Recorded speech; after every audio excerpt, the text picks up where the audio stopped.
Hi all, how you doing? Did you miss me? Don't tell me, I don't want to know. I have spent the week making. I discovered something to experiment with and just started going crazy. Well, we got a new printer over the new year, which is not yet ready to run because it's Dan's working on the wiring and he's not done and he doesn't have time, and he'll get to it on the weekend, and that's fine by me because the Makerbot is working, and so I've got a printer to play with, and that's really what matters. I did go out yesterday and buy a Raspberry Pi to attach to the new printer.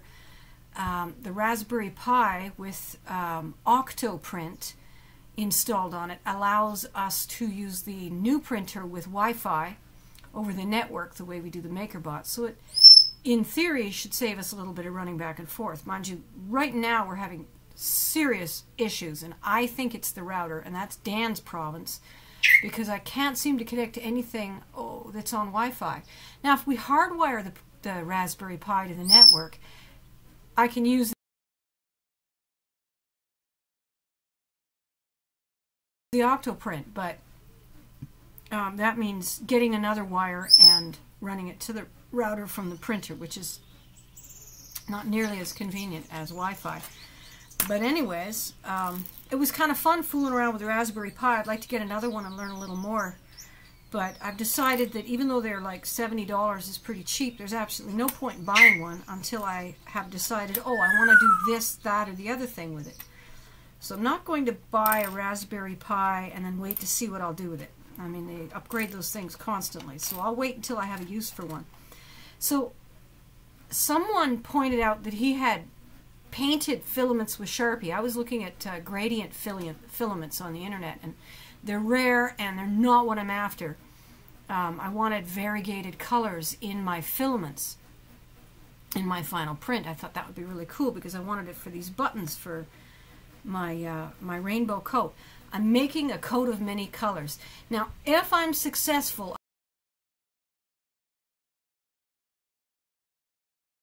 I'm going to splice in pictures of the things I'm talking about using Windows Movie Maker, and you'll get to see them.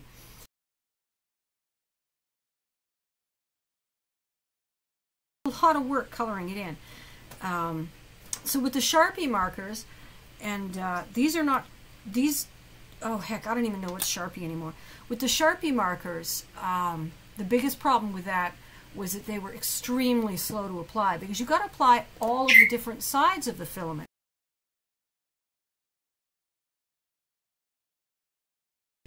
So now this isn't filament, I don't have one handy, but you know, it's not enough to go boom. You got to do the other side, and then this side, and then that side, and then there's gaps, and the more intense you get the color on, the more intense the color will come out in the end. And then I thought, oh, what a nuisance. I wonder if something with a brush. So I went digging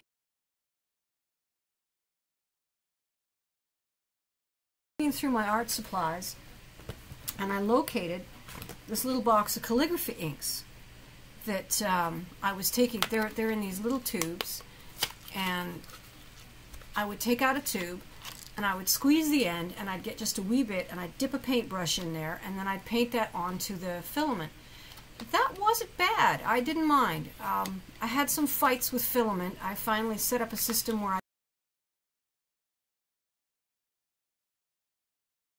I used a cane.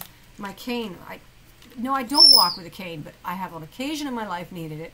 It's a cane I found in the street when I was a very young woman and thought was interesting, and so I just collected it, and I've kept it ever since, because when you need a cane, it's damn nice to have a cane. And I was so sick recently that I was actually using a cane quite a bit, and this is one of the uses for the cane. It's a good back rub. You can really get those acupressure points. But, you know, if you work too hard or you break something, you know, a cane can be useful. So I used the cane. In this case, I hooked it on a chair, and I put one spool on one, and I put another spool on my lamp clamp over here that just makes a perfect spool holder, and I was able to scroll between them two and paint. And that was when I started using these, because the problem with these guys is they started to fade. And I didn't make it with the buttons. In this case, I made this necklace, which I mixed them all up. But some of these are really pale, almost white, like the big one. And that's using the calligraphy inks, which just kept rubbing off and fading and failing one after another. It was just not going well for me. So then I got these inks, but I ran out of white. Now, I'm not out of white filament, it's just that I had pulled white off of the big roll and rolled it up, and I wanted to do this other roll of clear that I had. And so I did a bunch of these, and now I can't get the darn necklace off to show you. How funny is that? And I'm really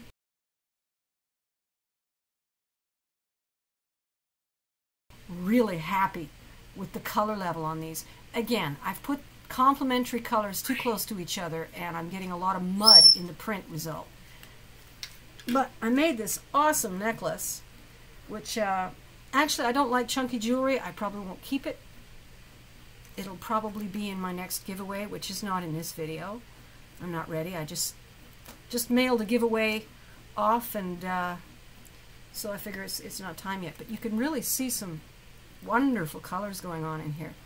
So I'm printing off another set of buttons because they're going to look wow, and I want to put them in on my coat. So they're currently in the print. Look at this one. It's orange and red. Isn't that pretty? The big fat one. I decided what to do with the big fat button because there's only one. Is I'm going to use it instead of a buckle. So I'll put the belt strap will have a series of buttonholes in it, allowing me to adjust depending on how much material I'm wearing underneath or how big I am that day. Because you know, women, we gain and lose weight enough that we can't be sure that our size. You know, we have to have a size range in clothes that we want to keep. So I'll use this. I'll put this on the one end of the belt, and then I'll put buttonholes in the other end of the belt, and then I'll button the belt. And that'll look really awesome. Except it's not going to be this one. It's going to be the one that's currently in the printer. So yeah, these are turning out to be quite effective. As you can see, I'm getting some amazing colors going on with them. And that's what I was after, was these amazing colors. Gosh, I wish this Surface camera had more of a focus option, but you know, it's all it can really do is mess up the lighting. So yeah, I made this crazy necklace. I only have one of this size, so I decided it made a good tie bead. So I slip it on, pull it shut, and tie a knot in it to hold the tie bead in place. Boom, there's my necklace. I kind of like it, even though I'm not into chunky jewelry. And I kind of don't like it because I'm not into chunky jewelry. So I'm torn. I'm torn, and that's why I think what I'll just do is, what's that? That's a mole I didn't know I had. Nope, that's a spot of paint. See? I've been painting. I'm making a mess. So I've made a bunch of beads, and they're fun, and I've made a bunch of buttons, and I don't know what I'm going to do with them. Aren't they fun, though? Button, button, who's got the button?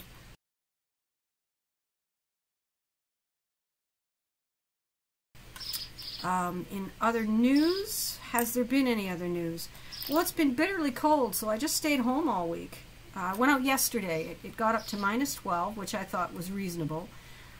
The roads, my goodness, the roads are so slippery. I really should have brought the dash cam in so I could share it with you. And in fact, that's on the list of to-dos. I want to make a groovy dash cam video. And yeah, I've got this little digital audio recorder, and I've been fooling around making my own music. I recorded the 3D printer, for instance, recently. Made a really long MP3. And then I put the MP3 for the 3D printer onto some speakers. And I put this little unit onto some speakers. This is a K oscillator. And I just played along with the 3D printer. Just having a little bit of goofy fun with it. And created a song. It's on SoundCloud. I could put that link in if I don't forget, to the song that I made on SoundCloud. And I don't know. I think calling it a song is a bit generous. I called it chaotic electronica because that's about what it is. I really have no sense of rhythm and very little musicality. I've got perfect pitch, And I love to sing, and I love to whistle, and I love to make music, and I can remember melodies really well. But when it comes to reproducing them on an instrument, that's a whole other ball of wax. Why isn't this thing... Is it on? Is the volume down?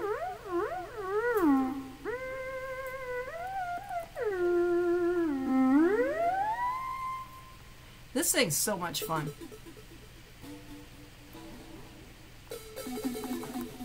It just makes stuff easy to do. See, now if you get something you really like, you can record it.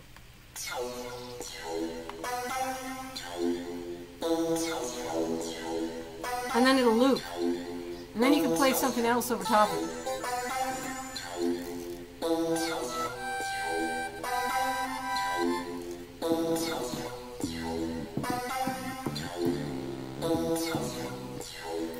So that's cool.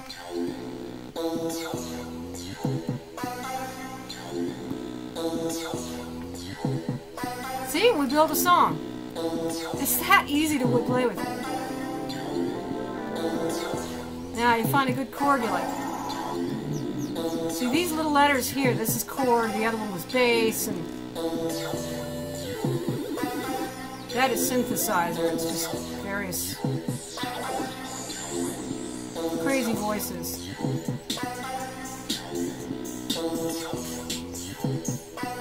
Anyway. I do love to play with it. I love to hand it to guests and let them play with it too. It's really fun. People don't play enough when they come to visit, you know? Actually, I haven't... Well, yeah, of all of the people who visited, generally the process is sit and make noise with your mouth while drinking tea and eating food. And you struggle to find things to talk about sometimes, because after you're done babbling about your most recent days, you know, you're not going to argue about politics. It's hard to get fired up. It's hard to talk. It gets kind of, you know, for me, I actually, as much as I love having people over, it does get boring. And I feel like they must be bored because they're just sitting there talking. Talk. Or listening to me talk. It's just yap. And I'm like, you know, why can't we play? I tried playing cards with one person, and it was gin rummy, and I remember gin rummy. I used to play gin rummy like crazy, and one of the best things about gin rummy is being competitive. And I played, and I'm decent at gin rummy, so I won the first game. And friend in question said, "I don't like playing with you. You're too competitive." And I thought, what do you want from me? You want me to be stupid and just kind of go, I don't know, and let you win? Is that what you wanted? Was for me to keep failing to take advantage of options that the cards gave me until you cried Jim Rummy and then you'd feel good? And is that supposed to be how I play the first game of any game I play with you? And then afterwards, you know, after you've won 4 or 5, maybe I can win one? Yeah, that person's actually not a friend of mine anymore. I gave him up. If a friend makes you feel like you're an asshole, even when you're trying to be nice, it's not a friendship. And that made me feel like an asshole, even when I was trying to be, you know, I just wanted to play cards. I wasn't being too competitive. I was being competitive. You're playing a competitive game. So, yeah, so I like to hand people toys when they come over to visit if I can, because we can have a lot of fun with toys. And I have a lot of toys. So, I wish people would play with them more, but they often seem like they feel like they're being impolite playing with the toy instead of, I don't know, making noise at me with their mouth or listening to me make noise at them. Trust me, it's not impolite to play when you get together. It's old-fashioned to play when you get together. Something happened in the 70s and 80s with party culture where the young adults and the teenagers, they stopped doing anything except sitting around listening to music and imbibing intoxicants. And there was a generation break where they didn't go out with the other people, and anybody who did play was looked at as uncool. You know, it's like, what are you, a kid? I don't play. and this sort of thing. You know, it wasn't sophisticated to do anything except sit around making noise at each other trying to get laid and imbibing intoxicants and having music so loud you couldn't talk anyway. I got so bored with that. It just, you know, no wonder they're doing all the intoxicants. There's no fun to be had. And about the only fun I could ever have was to dance. I was kind of known as somebody who gets turned up at the club, you know, because that, for me, that was the only fun to be had, was to dance my brains out. So I'm going to end this video here at 16 minutes in order to allow me to splice in photographs of my 3D printing experiments. It's been a lot of fun, and so far the extruder hasn't clogged from putting the prints through it. These are acrylic-based, extremely high flow and very thin, and so even though they dry into something that actually has some substance to it. When I cleaned off my table, I noticed they kind of had a peel effect to them, like paint. But I assumed that they probably melt down at the PLA temperature practices.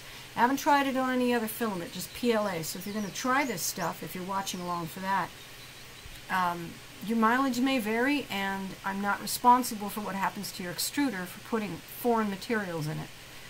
But so far, so good. And here's, oh yeah, I'm not going to end this because I've got plans for this, you see. It is my hope that I can build a stamping device. It would be like a folded piece of felt and a mechanical thingy that goes when you press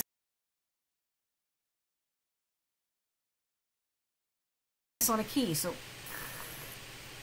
and you'd have multiples of these, one for each color you wanted to use, connected together, and you'd run the filament through and stamp it shut, and then you'd play it like a piano to get different filament colors stamped as you rolled the filament through.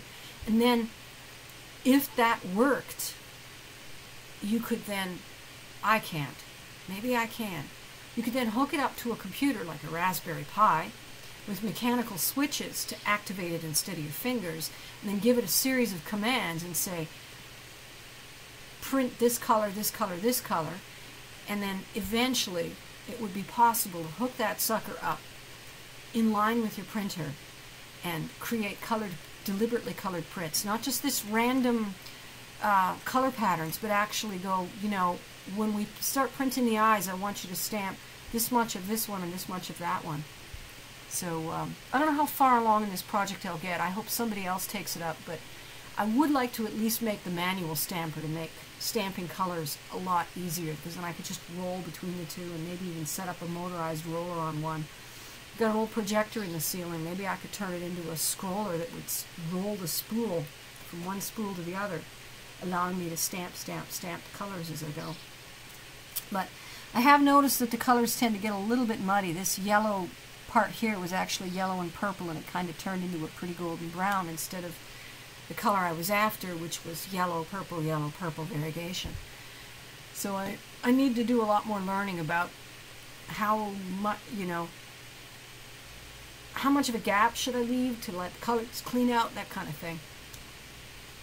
So it's going to be years before I'm done experimenting with it, because I don't learn immediately, because I'm stupid about things like making notes. I mean, if I was making notes and recording, doing something other than taking cell phone photos of my progress, I'd probably have a much better idea. If I was measuring how long of a strip I do and how long of a gap I do, and I could probably do a much better job. Look at that, the whole 20 minutes. Well, I'm going to try and splice in the pictures all the same.